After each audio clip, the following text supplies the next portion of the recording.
여러분, 한때 유럽의 호랑이라고 불리면서 정말 눈부신 성장을 자랑하던 나라가 있었어요.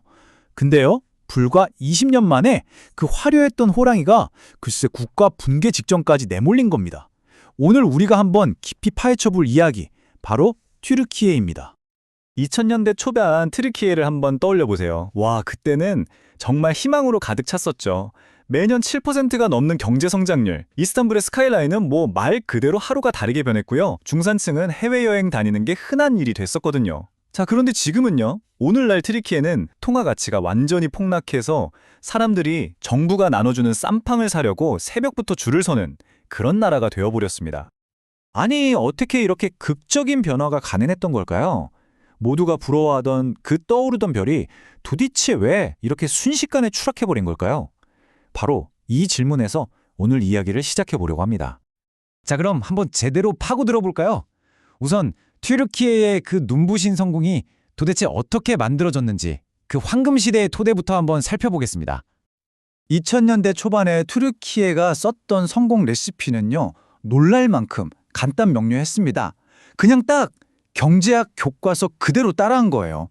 재정은 탄탄하게 다지고 비효율적인 국영 기업들은 민영화했죠. 그리고 진짜 정말 중요했던 거, 바로 정치적인 압력으로부터 중앙은행의 독립성을 철저하게 지켜준 거였어요.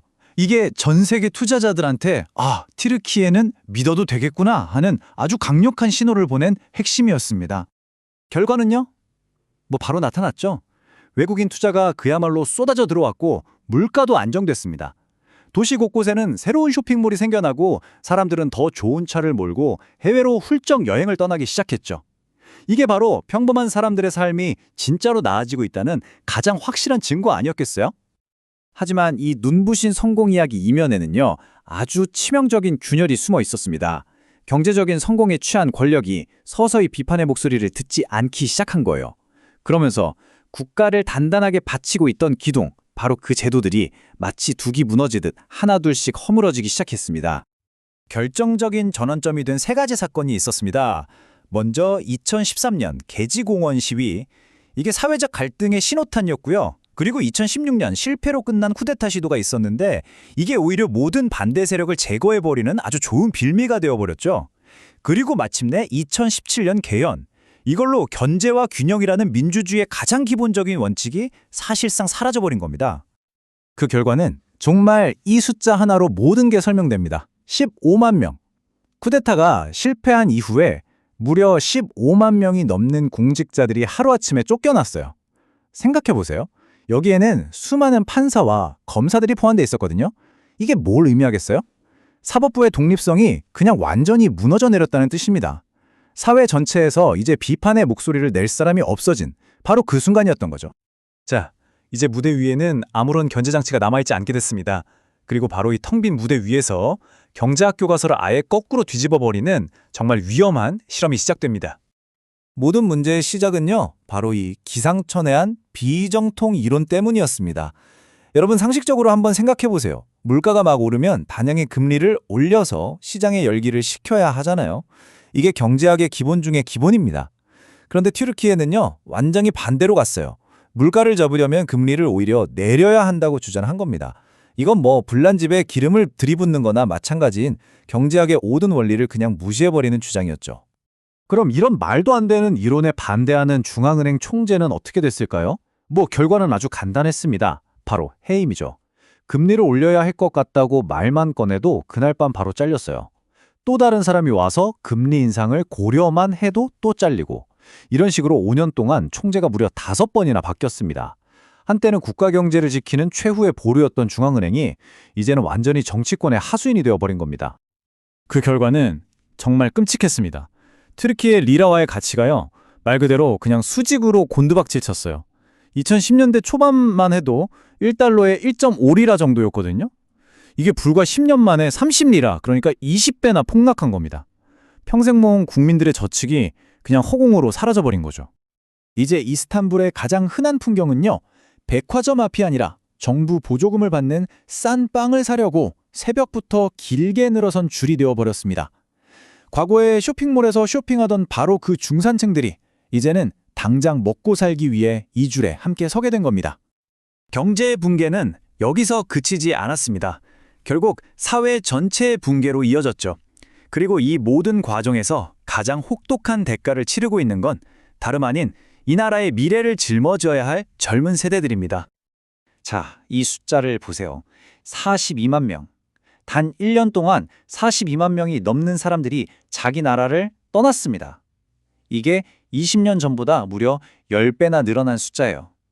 그런데 이건 그냥 단순히 이민자가 늘었다, 이런 차원의 문제가 아닙니다. 훨씬 더 심각한 이야기가 숨어 있어요. 도대체 누가 떠나고 있는 걸까요? 바로 의사, 엔지니어, 과학자, 프로그래머. 한마디로 나라의 핵심 인재들입니다. 국가가 수십 년 동안 공들여 키워낸 최고의 두뇌들이잖아요. 이 사람들이 희망이 없다고 느끼고 조국을 등지는 겁니다.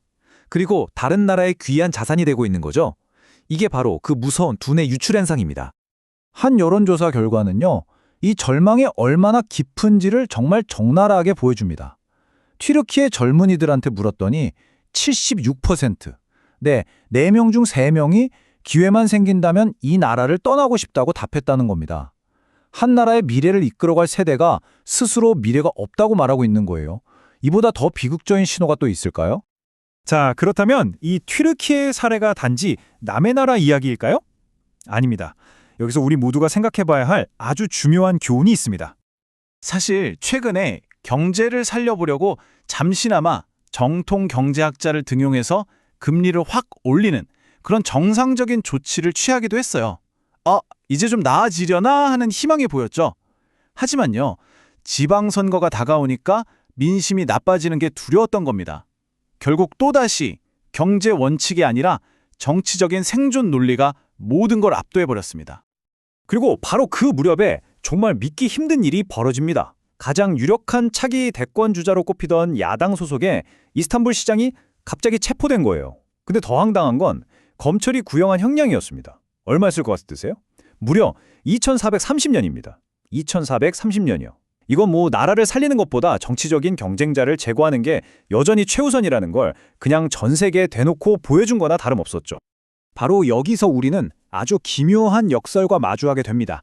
공식 통계상으로는 GDP가 3% 성장했어요. 숫자만 보면 나쁘지 않네 싶죠. 하지만 그 숫자 뒤에서는 무슨 일이 벌어지고 있었을까요? 나라의 가장 소중한 자산인 사람들, 그 인재들이 10배 넘게 나라를 떠나고 있었고요. 미래 세대의 76%는 떠날 궁리만 하고 있었던 겁니다. 진짜 붕괴는 이렇게 눈에 보이지 않는 곳에서 조용히 그리고 더 깊숙이 진행되고 있었던 거죠. 그러니까 이 이야기는요, 그냥 멀리 있는 튀르키예라는 한 나라의 이야기가 절대 아닙니다. 견제와 균형을 보장하는 시스템이 약해지고 권력을 감시하는 장치가 무너질 때 어떤 나라라도 똑같은 길을 걸을 수 있다는 걸 보여주는 우리 모두를 향한 아주 강력한 경고인 셈입니다. 결국 튀르키예의 이 모든 이야기가 우리에게 남기는 교훈은 바로 이 한 문장으로 정리될 수 있을 것 같습니다. 궁극적으로 한 국가를 지탱하는 것은 반짝하는 경제가 아니라 굳건한 제도이며 한 사람의 권력이 아니라 투명한 시스템이다. 한 나라의 진짜 미래는 눈에 보이는 화려함이 아니라 바로 그 보이지 않는 시스템을 우리 모두가 어떻게 지켜내느냐에 달려있다는 것, 그걸 잊지 말아야겠습니다.